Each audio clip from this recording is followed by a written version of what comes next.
Most companies at the World Energy Congress had top executives showing that they can think carbon-free. In this corner, Atomic Energy of Canada, promoting nuclear reactors that can reuse fuel and burn thorium instead of uranium. It turns out that the Chinese have far more thorium supplies inside their country that they can mine than they do uranium, maybe 3 or 4 times more. GE and Hitachi showed off an interactive model of an advanced boiling water reactor, a new generation designed to be safer, cheaper, and quicker to construct. Once approved, it can go from construction to energy production in just 3.5 years. As for renewables, wind was raging. The world's largest turbine producer, Vestas, showed off their latest model, the V112, from the inside.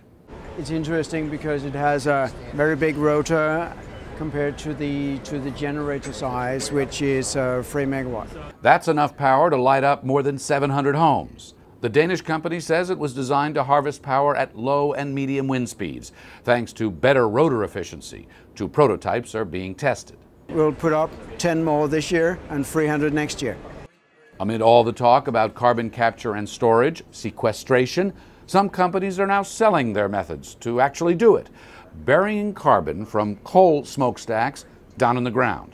But it's not cheap or simple. We capture the CO2 in a solvent system. We then regenerate that solvent, releasing concentrated CO2, which can be compressed to a liquid and stored underground where the carbon originally came from. Another important innovation on display, taking power from plant to plug. ABB, the world's biggest manufacturer of power transmission and distribution equipment, says its latest technology can reduce the amount of energy lost in transit. About 6 to 8% of the power leaving a generation plant never makes it to your house. Now, that might not sound like a lot, but if you consider that an improvement of even just 1% on the distribution grid would prevent 100 million tons of CO2 being released every year, you start to get an idea of the scale. EnBW, Germany's 3rd largest power utility, demonstrates how electric car owners can time their charge and get their money back. You can decide either if the price is high, you deload the battery, or you are loading again. If the price is high, you are a dealer. If the price is low, you are the buyer of the energy. So in 2010, the biggest energy companies from all over the world are eager to talk green. Whether it's biofuels, hydro, or wind, solar, still an entrepreneur's game, didn't get much floor space.